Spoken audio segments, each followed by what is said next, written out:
Access Open Minds is our youth wellness hubs here in Chatham, Kent, for youth ages 11 to 25 to access mental health or addiction supports. Let's go down the hallway. So we have our different, we have 5 different interview rooms that are kind of different themes.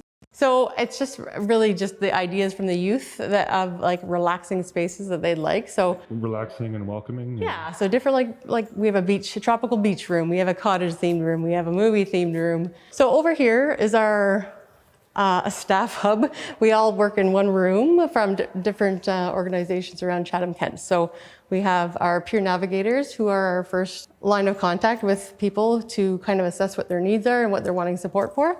Who else do we have here? We have family navigators here too. We have 2 family navigators, which is a really important piece. So here's our activity room. This is kind of where we often have groups here. We do have the space to be able to do some groups. So we're hoping, you know, fingers crossed that we can start doing some groups again. I am a case manager that works with people who have mental illness and or addiction. I would say 95% of my caseload have substance abuse issues. So we work at a level of where they're coming in for support. So if a goal of theirs is to stop using substances or reduce their use of substances, then we work with them on those things. If that's connected to some other needs that they're not wanting to address that issue, that's okay. We start with where they're at.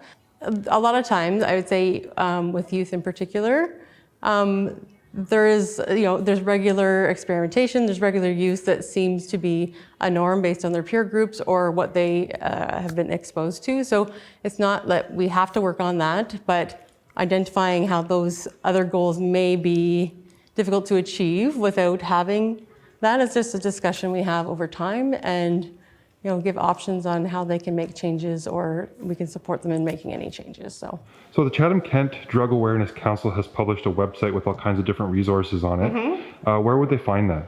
At www.ckdac.ca.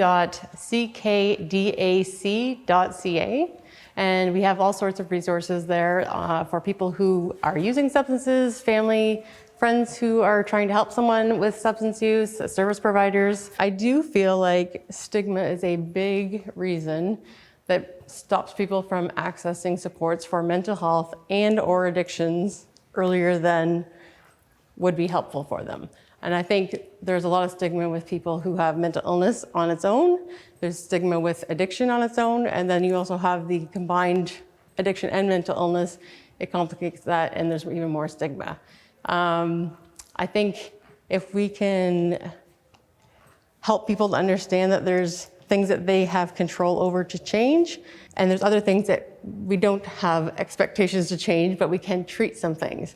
I think if we can just get around to supporting and encouraging that, instead of judging and kind of isolating people more from the support that they should be getting, I think that is the best outcome for everybody.